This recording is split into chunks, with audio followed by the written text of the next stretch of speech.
是我之前从来没有提过，最有可能让大家大跌眼镜的一面。你们准备好了吗？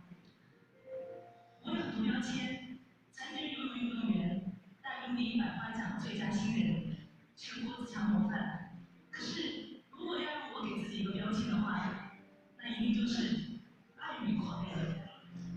我的家里3个房间，最大的那个房间是我的衣帽间，我的高跟鞋就有100双。我点了就把香哦。我化妆就不出门，如果实在太忙了，也会涂上一层口红。我觉得不涂口红出门，就跟没有穿衣服上街一样。我特别喜欢旗袍，我觉得只有旗袍才能衬托出东方女性的美。我喜欢一张一张的画设计图，在上百种布料当中选出最中意的。这衫的条路是是在你会哦，等你写给。我记得是所以我世界要怎么样？对所有女生来说，爱美绝对是一种天性。相对当然来说，水，爱美却是一种失而复得的天赋。没错，失而复得。失而复得，从小我就这是是重点嘛。妈妈也喜欢把我打得漂漂亮亮的。当意外发生之后，爸爸突然拿着一把剪刀走到我面前，咔嚓一刀剪掉我心爱的长发。当时我的眼泪哗啦哗啦的往下流，心里满满的都是委屈。那是失去哥哥之后，我第一次哭。对于爱美的我来说，这件事情比失去哥哥更让我觉得痛苦。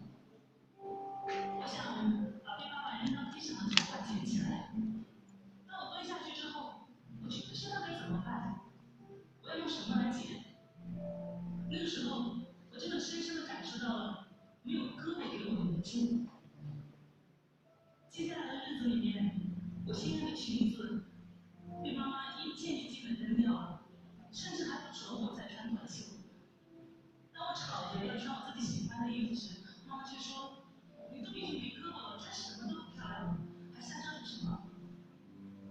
我不知道为什么一年四季我只能留着像男孩子一样的平头，穿丑丑的男装。为什么我不可以穿漂亮的裙子，不能留长头发？为什么我不能是漂亮的？难道失去了胳膊，就连爱美的天性也不能保留？连追求理想生活的资格也一并失去了吗？可是有一天，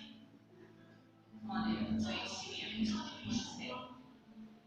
那是一个温暖的午后，我从床底下翻到了一本破旧的、满是灰尘的书，书里讲的是灰姑娘的故事。我觉得自己好像比灰姑娘还惨。可是，如果我也能够像她一样，保持面对困难的勇气和对生活的希望，那我是不是也可以变得很美很幸福？我暗暗在自己的心里下决心。虽然没有手了，但是我还有脚。我开始学着用脚吃饭穿衣，用脚去用它写起写去学习自己插花，用它买单，我去买单的，一切没教。可能做到的事。每做到一件，我就多了一份自信，多一份自信，我就觉得自己好像多了一份美丽。然后看着镜子里的自己说：雷清瑶，你一定会越来越美。现在老师来听你们应该很信心。因为角色的需要，我留起了阔别多年的长发，穿上了梦寐以求的裙子。开始有人夸我漂亮。当我在大陆电影百花奖颁奖典礼上拿到了最佳新人奖的时候，导演甚至还夸赞道：“雷清瑶，你让我找到了东方的维纳斯。”我觉得自己更像是一只蝴蝶，终于破茧成蝶，张开翅膀在天空美丽绽放。女人一定要成为一道风景，而且要努力成为最美的那道。在我看来，爱美就是爱自己，而美丽不仅仅是漂亮的外表和美好的心灵，更是敢于向不完美人之宣战的勇气。不是老天给了你什么，也就是什么样熊样的上面是而是你自己来选择。什么样子的？现在在酸的。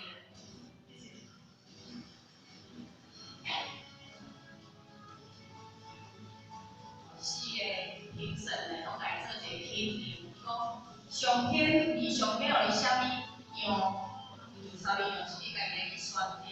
那么各位姐妹，咱虽然踏入外年来遮做众生，咱本来当选择心不妥善，了脱生死轮回。好，各位姐姐，来到遮等卖看吼，因为即摆这就是老师教伊的对答。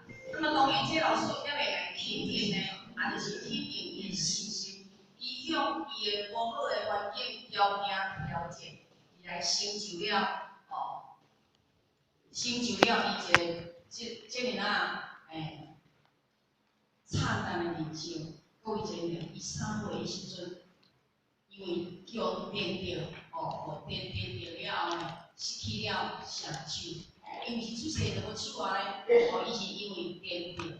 那么伊这个过程内底，伊做事有够济做这，爸爸呢，甲伊老头教好起来，教好起来了后，伊久咧想要捡，要甲伊头前捡，无手通好捡。迄种的无奈，甲伊上爱穿的裙，妈妈一件一件拢甲加掉，因为伊无手通拉裙啊。